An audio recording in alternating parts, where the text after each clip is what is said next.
Begüm. Neredeyim? Neredeyim? Keşke videonun tamamı burada olsaydı ama sadece girişi burada olacak. Bugün hep birlikte Fantastik Canavarların yeni filmi hakkında ne düşündüğümü konuşacağız. Ben de buradayım ama ben konuşmayacağım, o konuşacak. Nasıl clickbait ama bir anda buraya döndüm. Tabii Tan'ın evinde hepsini çekemedim. Birazcık başlangıcını yapmış oldum sadece. Notlarımı da önüme aldım. Şimdi her şeyi konuşalım istiyorum. Aslında konuşacak çok fazla şey var ve bunun üzerine bir teori videosu da yapmayı planlıyorum. Çünkü her şeyi böyle 45 dakikalık bir videoda paylaşamam. Ama yavaş yavaş başlayalım. İlk olarak sinemadan çıkar çıkmaz çok sinirli olduğumu söylemem lazım. Çünkü Dumbledore olayına çok kızdım. Gerçekten çok kızdım. Bu arada videonun spoilerlı olduğunu söylememe gerek yok diye tahmin ediyorum.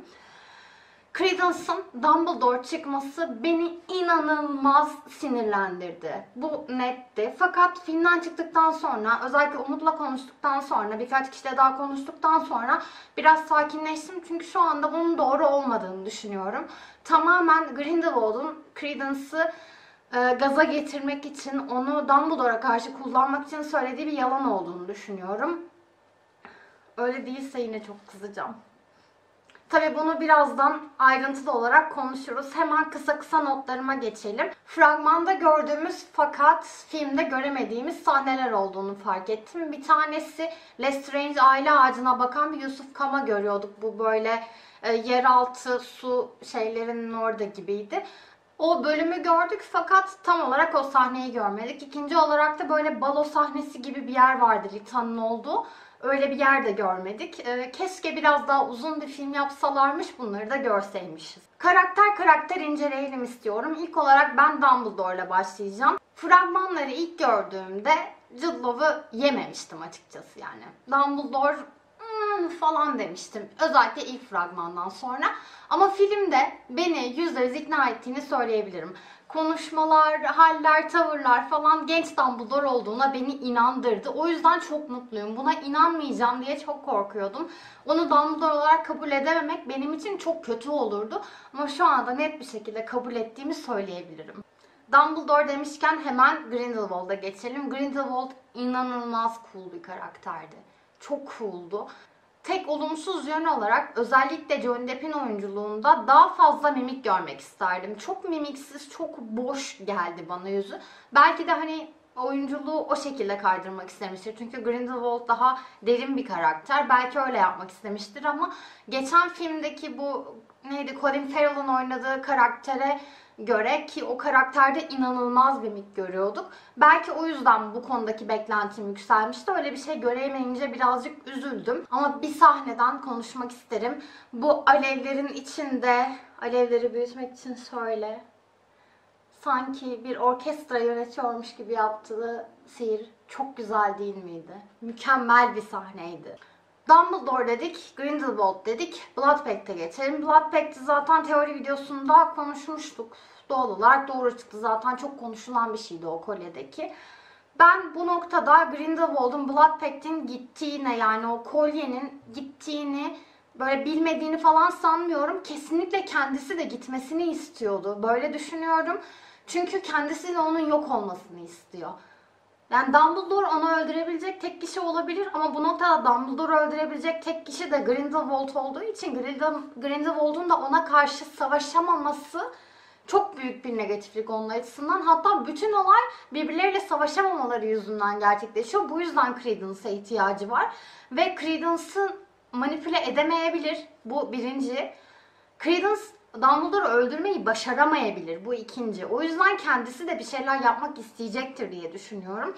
Blood Pact'in gitmesi Grindelwald için de iyi olabilir. Bu konuda çok emin değilim. Hani güç dengelerini çok bilmiyorum. Ama sanki yıllarca o kolyeyi boynunda taşımış. Hatta o kolyeyle hapse girmiş. Orada kaybolmamasını sağlamış. Çıktığında tekrar o kolyeyle çıkmış birinin o kolyenin gittiğini fark etmemesi neredeyse imkansız.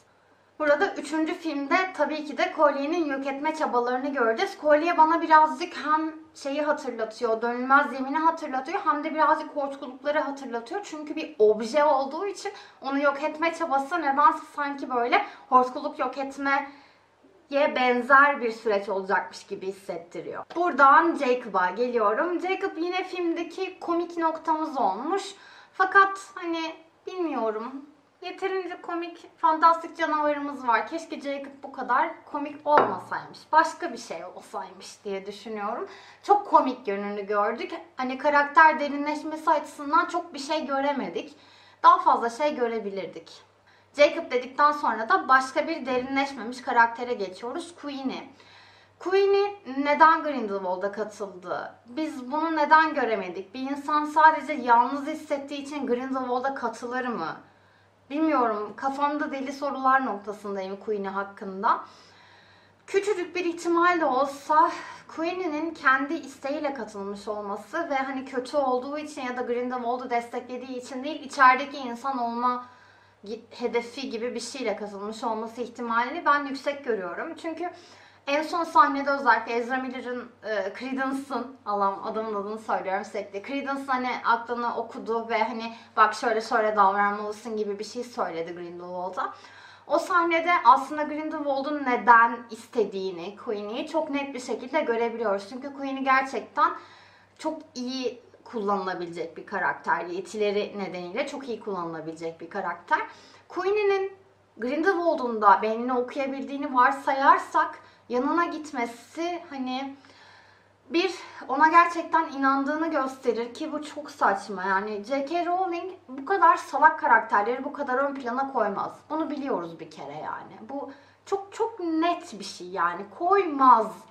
Ben Queenie'nin bu kadar salak olduğuna inanmayı reddediyorum kesinlikle. O yüzden Queenie'yi yeni Snape'imiz olarak görmeyi daha iyi buluyorum. İçerideki insan olacak belki ve birkaç film sonra göreceğiz ki Queenie neden içeri gitmiş. Çünkü Queenie içeriden bilgi almak için, onlarla birlikte hareket edip onlara bilgi gönderebilmek için gitmiş gibi bir şey görürsek açıkçası bu beni şaşırtmaz. Bu kadar basit karakterleri konuştuktan sonra filme yeni girmiş olmasına rağmen çok düzgün ve derin işlenmiş. Yani öbürlerine görece düzgün ve derin işlenmiş bir karakteri konuşalım. Lita Lestrange. Lita screen time oldukça yüksek bir karakter oldu. Ben bu yüzden çok mutlu oldum. Çünkü Lita'yı çok sevdim karakter olarak. Hele çocukluğumu oynayan karakter gerçekten mükemmeldi. Onun sayesinde 5 kat daha sevdiğimi söyleyebilirim. Lita'nın öldüğünü tahmin etmem çok üzücü oldu. Ama birazcık benim için açık bir şeydi. Çünkü o en son sahnede Lita'nın bulunmaması hani Grindelwald'a geçme ihtimali düşük olduğuna göre çok büyük ihtimalle ölmüş olacaktı. Hemen buradan Nicholas Flamel'e bağlayıp ikisi hakkında bir şey söyleyeceğim. Nicholas Flamel'in bu kadar komedi unsuru, yani adamın 4 sahnesi vardı. 3 tanesinde komedi unsuruydu, bir tanesinde kahramandı. Birazcık garip buldum bunu. Gerçekten garip buldum. Bir tanesi bu el sıkışma sahnesi. Tamam, güldük geçti. İkincisi böyle piti piti yürüme sahnesi ki bundan hiç hoşlanmadım. Bilmiyorum, o kadar kötü gösterilmesi hoşuma gitmedi. Sonra bir daha komik el sıkışma sahnesi. En sonunda da günü kurtaran Nicholas Flamel oldu. Keşke bu hani ikinci sahne, bu pıtı pıtı yürüme sahnesi olmasaydı. Tekrar o kadar komik bir karakter olmasaydı. Çünkü Nicholas Flamel gerçekten saygı duyulması gereken büyük bir karakter. Tamam, bir simyacı olarak çok mantıklı, süper bir insan olduğunu varsayamayız ama o zaman büyücüleri de varsayamayız yani. Bilmiyorum, birazcık kızdım bu noktada. En sonunda da Nicholas Flamel'in günü kurtaran insan olmasına kızdım. Neden? Lita kendini feda ederken orada resmen yarım saniye falan kazandırdı. Keşke filmin sonunda Lita ile birlikte Nicholas Flamel ortamı kurtarsaydı ve Lita öyle ölseydi. Daha hani düzgün bir amaç uğruna ölseydi. Öyle yarım saniye uğruna ölünce birazcık bok yoluna gitmek olduğunu düşünüyorum bunun. Gelelim Theseus'a, Newt'in abisi.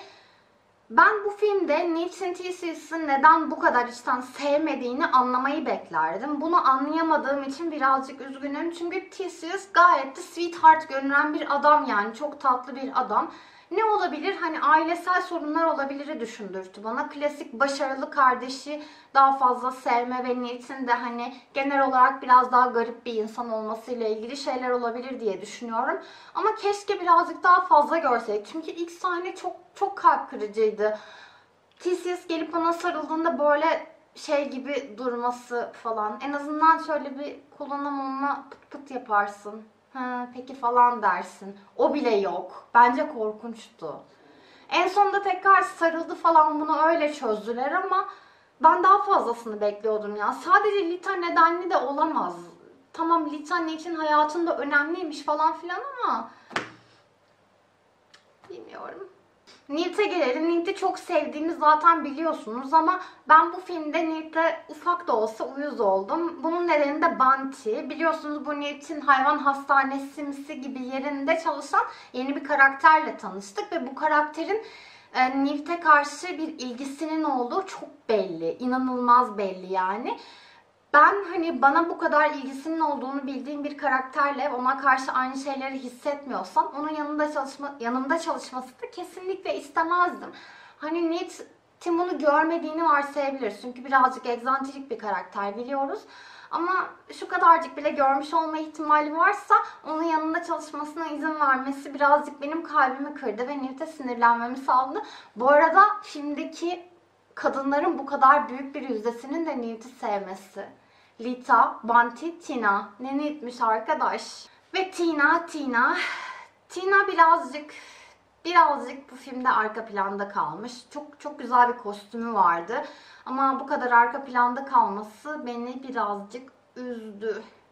Keşke daha fazla Tina görseydik. Credence'la Nagini'ye gelelim. Credence'la Nagini neden yakınlaştı? Ben bu sorunun cevabını aradım ve maalesef bulamadım. Keşke bu sorunun cevabını bulmuş olsaydım.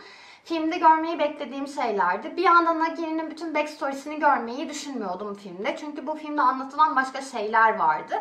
Hani öyle bir beklentim olmasa da en azından Credence'la Nagini'nin en başında neden yakınlaştığını görsem beni tatmin ederdi. Bunu görmemek gerçekten üzdü. Ama Nagini'nin hala aramızda olması, Grindelwald'a katılmaması, onun hakkında daha fazla şey öğreneceğimize dair benim umutlarımı arttırdı açıkçası. Bu noktada Credence dediğimizde tekrar bütün olaylara geri dönüyoruz.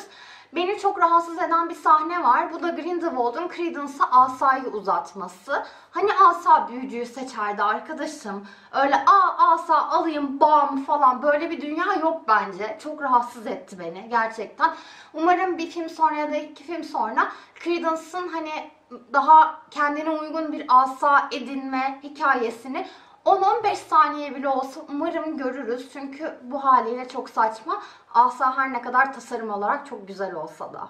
Filmin başındaki kaçış sahnesinde Ministry of Magie yani Makusa'yı falan daha fazla görseydik dedirtirdi ama kaçış sahnesi gerçekten çok güzeldi. Kaçış sahnesine gelince o ufak hayvan aklıma geldi. Direkt böyle şey yaptı ya Grindelwald. So needy, boom falan diye attı. Bir bu sahne.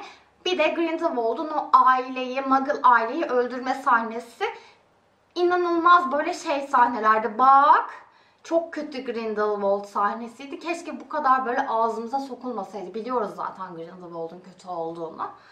Ne kadar çok kötü şey söyledim. Ama insan böyle kötü şeyleri yorumlama gereği duyuyor. Çünkü en nihayetinde bize böyle kesilen en iğrenç milletin güldüğü, böyle düştüğü sahneleri falan arka arkaya koysalar büyücülük dünyası ile ilgili onu da izleriz, onu da çok severiz zaten. Her türlü yani en kötü filmi atsalar önümüze ben izlerim. O konuda hiçbir sorunum yok. Ama hani hikayenin biraz daha usturuplu gitmesini istiyorum. Düzgün gitmesini istiyorum. O yüzden olumsuzlukları eleştirmeye karşı bir altyapım var şu anda. Beni kınamayın umarım ki. Yoksa filmi izlemek benim için çok keyifliydi. Her türlü yeni bir büyücülük dünyası, bir hani Harry Potter'ın büyücülük dünyasının devamını izlemek beni tabii ki de keyiflendirir. Buradan da fantastik canavarlara gelelim. Fantastik canavarların çoğunu ben çok sevdim. Canavarların böyle filmde olma oranı bence çok düzgündü. Sadece bir tane şikayetim var onunla ilgili. Kelpie'yi gördüğümüz sahne, bu sualtı yaratanı gördüğümüz sahneyle ilgili çok büyük uzun bir sahne izledik. Ve ben daha sonra Kelpie'nin bir şekilde bizimkilere yardım ettiğini görmek isterdim. Kelpie ile ilgili bu kadar uzun bir sahne izledikten sonra Kelpie'yi tekrar görememek beni biraz üzdü. Ama Kelpie sahnesi biraz da Bunty'yi tanıtmak için vardı sanırım. Zovu çok güzeldi. Çok güzel bir karakterdi. Bu arada Zovu'nun tamamen şey olduğunu farkında mısınız? Luna'nın kafasındaki aslan figürünün Zovu'ya ne kadar benzediğini. Buraya ikisinin de fotoğrafını koyarım. Kesinlikle bence aynı. Yani ondan yapılmış bir tasarım. Çok tatlıydı. Bu ayrıntı beni çok mutlu etti. Fantastik canavarlardan tabii ki de Niffler'lar hakkında konuşmazsak olmaz. Blood Pact'ı, bu Grindelwald'un kolyesine alınan Niffler olması ayrıntısını çok sevdim. Özellikle Newt'in Dumbledore'a söylerken bu küçük şeylerin başarısını önemini asla anlayamadı Grindelwald dediğinde. Bu çok Dumbledore'vari bir laf ve Dumbledore'un bu ufak şeyleri önemseme noktasını Newt'ten öğrendiğini hissettirdi bana ve bu ayrıntı beni çok mutlu etti. Birazcık toplayalım şöyle hepsini. En önemli şeyi filmin tabii ki de Credence'ın Dumbledore çıkmasıydı. Bunun yalan olabileceğini düşünüyorum. Bunun birden fazla nedeni var. İlki tabii ki de Grindelwald'un bir şekilde Dumbledore'u öldürmeye çalışması ve bunun için Credence'a ihtiyacı olması ve Credence'ın Dumbledore'u öldürmesini istemesinden bundan daha iyi bir şey bulamaz, yol bulamaz bir kere. Bunda kesiniz. İkinci neden de Lestrange'lerin aile ağacı Lita öldükten sonra şu anda bitiyor gibi görünüyor. Ve bunun bitmesi imkansız. Çünkü biz Harry Potter döneminde Lestrange'ler olduğunu biliyoruz. Bu kesin yani. Kim devam ettiriyor o zaman Lestrange ağacını? Birinin Lestrange çıkması lazım. Ya daha sonra biz göreceğiz ki öbür çocuk boğulmamış, şey olmamış, ölmemiş. Ya da Credence Lestrange'miş yani. Bunun daha bir üstü yok. Tabii tarihsel olarak da tutarsızlıklar var. Bunların en başında Dumbledore'un annesinin ve babasının Credence'ın anne babasının tarihsel olarak olamaması gerçeği var. Çünkü kadın zaten öldü, annesi. Babası da hapisteydi ve orada öldü. Ne zaman bunların çocukları oldu? İkisinden birinin yani hani yarı kardeş olduğunu da varsayarsak. Burada çeşitli teoriler var. Bir tanesi aslında Ariana'nın çocuğu olabileceği. İkincisi de bana en mantıklı gelenlerden biri. Ariana'nın içindeki Obscurial'ın yani Ariana ölüp Obscurus serbest kaldıktan sonraki Obscurial'ın şu anda Credence'ın içinde olduğu teorisi. Biliyorum bu böyle kardeşlik falan sayılmaz ama öyle bir mantık mı kuracaklar artık bilmiyorum. Sadece bu da bir teori, onu da bilin istedim.